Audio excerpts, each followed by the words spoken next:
Carrolton, Texas. The 2nd of October 2020. A modest suburb north of Dallas, lined with quiet single-story streets, sits under an unremarkable autumn sky.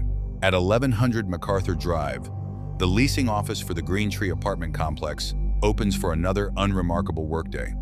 It's roughly 9 in the morning. Staff members are settling in with their coffee, preparing to greet residents and prospective tenants like any other Friday. Before we jump into today's investigation, I have a quick favor to ask. If you love these deep dive cases, hitting like, subscribing, and leaving a comment is what keeps this channel going. Make sure to share your thoughts as we go. I read through every single one. That normalcy shatters instantly when gunfire erupts in the parking lot outside. For a split second, nobody moves. Then chaos takes over. Employees scramble to lock and barricade the glass entry doors, convinced an armed threat is seconds from breaching the building. Through those same glass panels, they witness something that will haunt them permanently. Directly outside, on the concrete steps leading to the entrance, a tall figure cloaked entirely in black is assaulting their 24-year-old colleague, Alyssa Burkett. She's pounding desperately against the glass, begging to be let in, while her attacker drives a hunting knife into her again and again. The staff inside remain frozen, terrified that unlocking the door means letting the killer in with her. Then, just as abruptly as it began, the assailant halts, pivots, and strolls away without urgency, leaving Alyssa collapsed and bleeding on the steps. Emergency lines light up instantly. Police and paramedics converge on the scene, sealing off the parking lot. Despite every effort from first responders, her wounds prove fatal. Alyssa doesn't make it. As detectives begin canvassing witnesses, they brace for the usual inconsistencies that come with trauma-clouded memory. But something strange happens instead. Every account lines up almost perfectly. Each witness describes a tall black man, dressed head to toe in black, face obscured by a mask, moving with an eerie, deliberate confidence, as though he'd specifically come for her and no one else. With a description this consistent, investigators assume the next move is straightforward: put out an alert for a tall black male matching the profile. But that plan gets derailed the second someone ducks under the police tape. It's Teresa, Alyssa's mother. When detectives relay the witness description to her, hoping it might trigger a memory of someone in her daughter's orbit, the investigation veers somewhere nobody expected. Teresa doesn't hesitate, doesn't question the discrepancy, doesn't even engage with the idea of a black suspect. She dismisses every eyewitness account outright and declares, with total certainty, that she already knows exactly who did this. Then she gives them a name: Andrew Beard. A background check reveals Andrew Beard is 31, gainfully employed, owns his own home, and appears to live a completely conventional, stable existence. There's just one glaring issue. Andrew is white. So how does a white man commit a murder in broad daylight in front of multiple witnesses, all of whom independently swear they saw a black man? That single contradiction becomes the central puzzle driving the entire case forward. To understand how the story arrives at this fracture point, rewind 2 years before the killing. In 2018, Andrew and Alyssa first connect through a dating app, an ordinary beginning for what would become anything but an ordinary story. They come from vastly different circumstances. Alyssa, young and just starting to carve out her independence. Andrew, older, financially secure, with a career, property, and stability already established. Their brief, casual relationship results in an unplanned pregnancy, and this is precisely where things begin curdling into conflict. Rather than either separating amicably or committing to co-parenting as partners, the situation escalates into open warfare. Even before their daughter is born, Andrew delivers Alyssa an ultimatum: full legal and physical custody on his terms, with no interest whatsoever in shared parenting. He leverages every advantage he holds: his financial cushion, his stable home, his ability to retain seasoned legal counsel, using it all as pressure. Because family courts weigh financial and residential stability so heavily, Alyssa finds herself constantly on the defensive, painfully aware that her comparatively limited resources are being weaponized against her. Their daughter, Willow, is born the 23rd of July 2019, and with her birth, the custody dispute ignites into a full-blown legal battle over visitation, child support, and parental authority. Refusing to surrender custody without a fight, Alyssa takes on every job available to her, including the leasing office position, determined to prove to the courts and to family services that she's a stable, capable parent. By spring 2020, the two sides finally reach a negotiated settlement, agreeing on shared custody terms and finalized support payments. On paper, at least, the war appears over. Both parents move forward. Alyssa begins seeing someone new, a man named Ben. Andrew, too, starts a new relationship in April 2020 with a woman named Holly Elkins. Logic would suggest that fresh romantic partners might finally pull Andrew and Alyssa apart for good. Instead, this becomes the exact moment that sets the true tragedy into motion. Holly moves with startling speed. Within weeks of their first date, she's already staying over at Andrew's house with Willow present. By May, the two are shopping for engagement rings. Everything accelerates at a breakneck pace, and Holly quickly forms a rigid, idealized picture of what her future should look like. A successful partner, a picturesque home, a little girl playing happily in the backyard. There's just one obstacle standing in the way of that fantasy: Willow's biological mother. Andrew, who had already shown he was willing to fight dirty in family court, now fully aligns himself with Holly's vision for their household. It raises an unsettling question worth sitting with. How long can a carefully curated, friendly public image conceal someone's true motives? Holly sends Alyssa warm, cordial messages, talking about fostering a healthy co-parenting dynamic for Willow's benefit. On the surface, it reads like the ideal blended family scenario. What no one around them suspects is that behind those pleasant exchanges, a very different plan is quietly forming, one that has nothing to do with legal negotiation and everything to do with surveillance and manufactured criminal setups. By summer 2020, the custody conflict crosses decisively into criminal territory. Rather than continuing through attorneys and paperwork, someone launches a covert surveillance campaign. Small magnetic GPS trackers are secretly planted beneath the vehicles of both Alyssa and her boyfriend Ben. Andrew and Holly configure these devices to log every movement in real time, tracking each errand, each stop, each daily habit with the precision of a professional operation. This isn't casual curiosity, it's constant, calculated monitoring. Almost immediately after the trackers go active, police begin fielding a string of fabricated emergency calls. A woman identifying herself only as Amber phones dispatch, alleging Alyssa is driving recklessly on a major highway, swerving through traffic and endangering other drivers. The intent behind these calls is transparent: manufacture an official record of dangerous behavior by a young mother that could later be weaponized in family court. When the fake 911 calls fail to produce results, the tactics grow bolder. Holly orchestrates a direct confrontation with Alyssa's mother, Teresa, then personally calls police afterward, displaying fresh, bleeding scratches and claiming Teresa attacked her unprovoked. This time, though, the fabrication crumbles almost instantly. Responding officers examine the wounds and notice something telling. The scratches run in uniform, vertical lines, top to bottom, a pattern forensic experts recognize as classic, self-inflicted injury from one's own fingernails. The accusation collapses on the spot. Around the same time, Andrew and Holly hire a private investigator with clear instructions. Uncover anything usable: financial trouble, hidden scandals, a criminal record, anything that could undermine Alyssa's custody standing. After weeks of surveillance, the investigator comes up empty-handed. Alyssa goes to work, lives modestly, carries no suspicious debt, and breaks no laws. It raises a pointed question.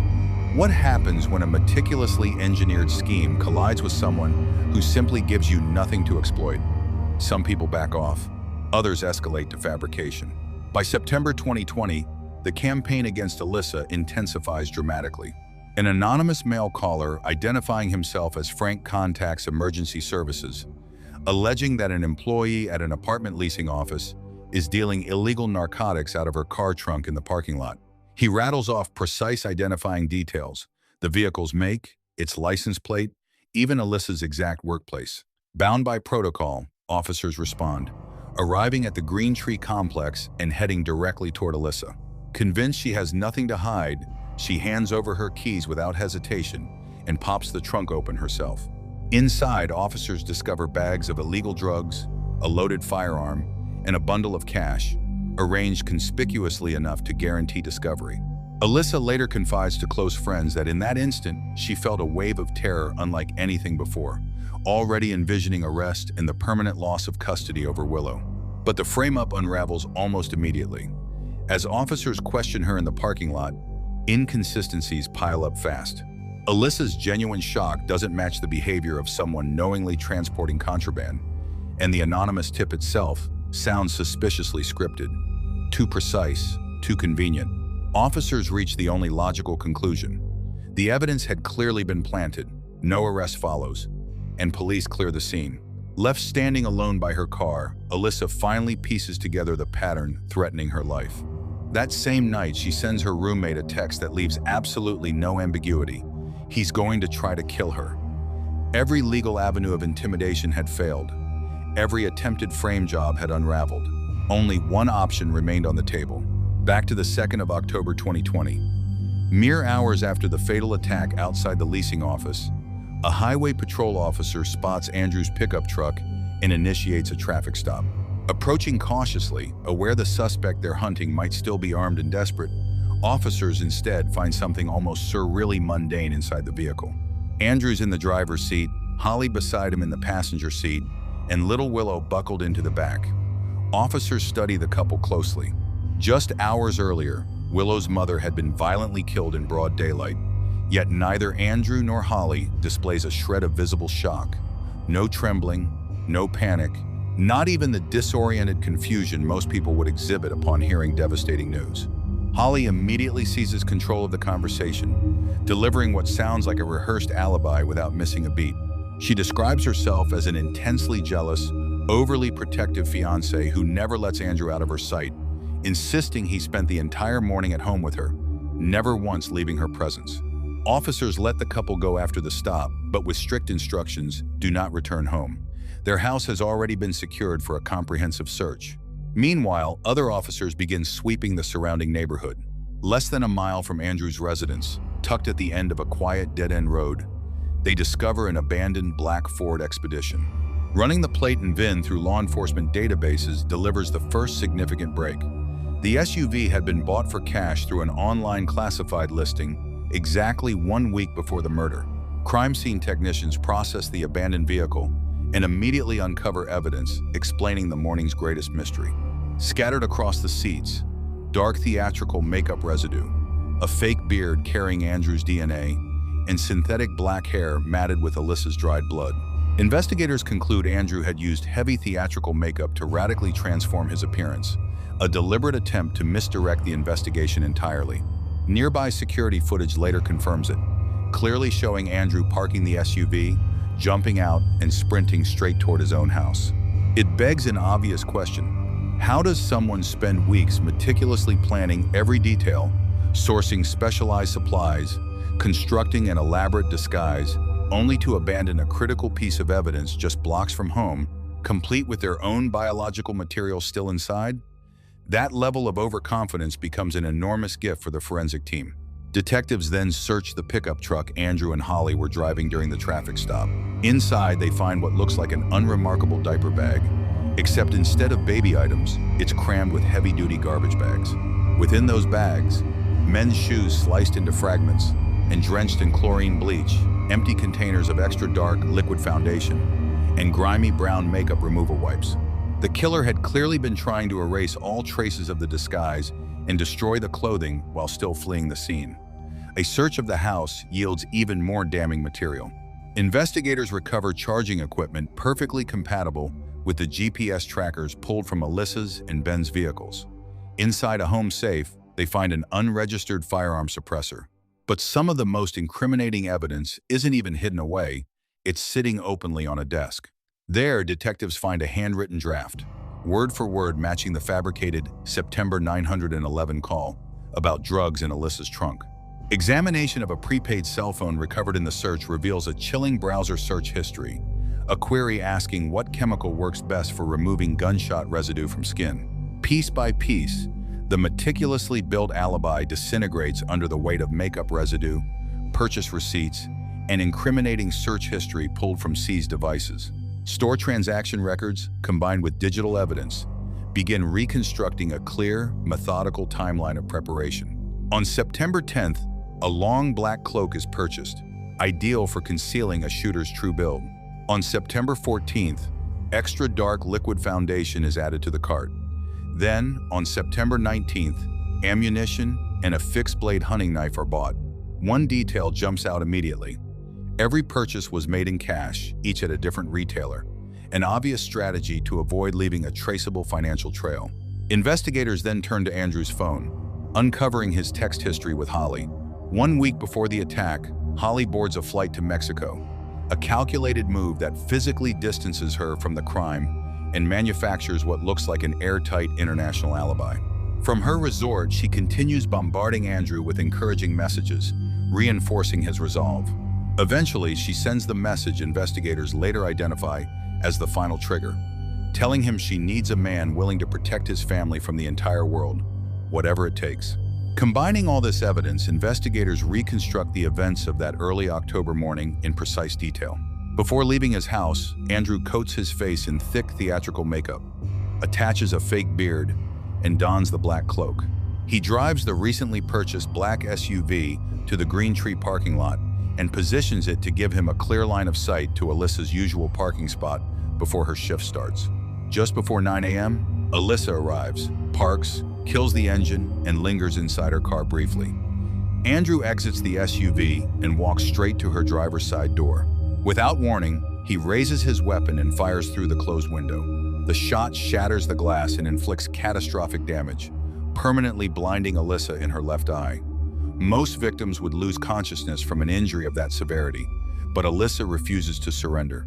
Despite her critical wounds, she forces the door open, climbs out, and sprints toward the office's glass entrance. That's the moment Andrew's plan begins to fall apart. Seeing her still moving, he draws the same hunting knife purchased weeks earlier and chases her down. He catches her at the concrete steps outside the entrance, exactly where her horrified co-workers watch helplessly through the glass.